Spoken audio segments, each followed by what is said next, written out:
बात है, गंभीर बात है।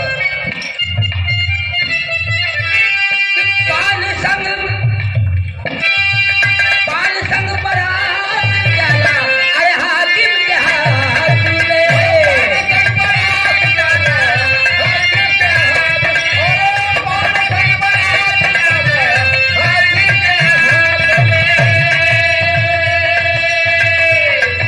पान का बीड़ा जब तक परास की पत्ता के साथ रहेला तब तक वो पत्ता का कदर होला, और पान का बीड़ा मुंह में जाता है वो पत्ता का कदर खत्म हो जाना। इस संगत का बात बोले, पान का बीड़ा मुंह में जाते परास की पत्ता का कदर खत्म हो जाते, नापदान में जाना, कूड़ेदान में फेंकल जाना। ये लिए कहना है पान संग परास जाला, अरे हाकिम के हाथ में।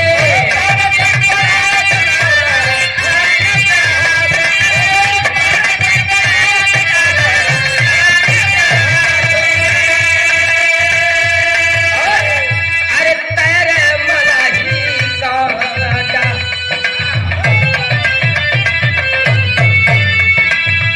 तेरे मलाही काटा नैया के साथ में। तेरे मलाही काटा नैया के साथ में।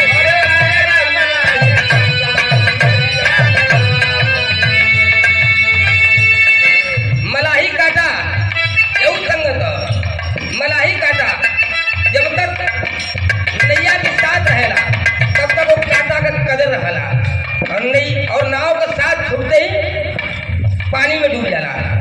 ये कहना कि तेरे मलाही काटा, अरे नैया के साथ में। और कि सोना के भाव में, ये भी संगत है, सोना के भाव में सुहागा बिकाना।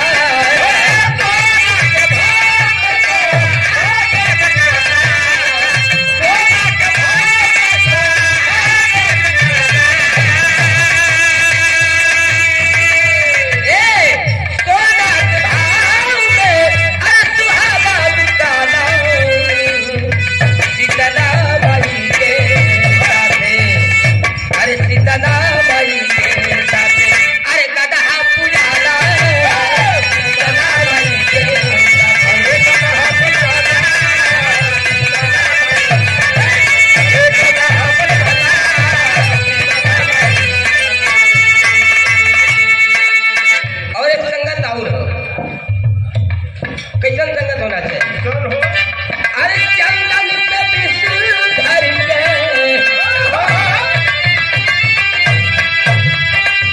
समझे वाली बात है प्रमुख जी।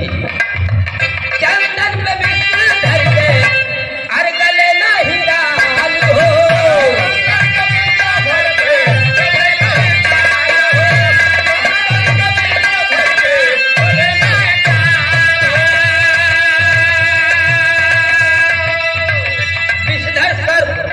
चंदन के पेड़ से चारों तरफ पूरा लिपटल रहा, लेकिन ये भी संगत है, बिजनेस सब पूरा चंदन के पेड़ के लिपटल रहा, लेकिन चंदन का करेला चंदन पे विष्णु धर के, अरे गले नहीं डाल हो।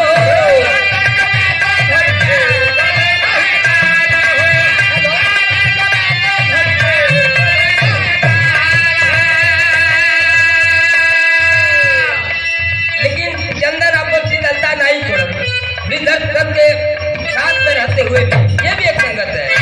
और एक संगत और कि मेरे साथ केर के हो जाना बुरा हाल हो, मेरे साथ केर के हो जाना बुरा हाल हो।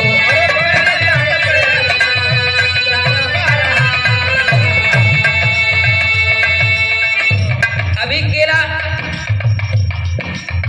पेड़ हो, वही अगर उसके बगल में पेड़ लगा देवल जाए, केला के फाड़ के 4 टुकड़ा कर दिए, यही कहना हो। केर साथ पेड़ के, पेड़ साथ केर के हो जाना बुरा हाल हो।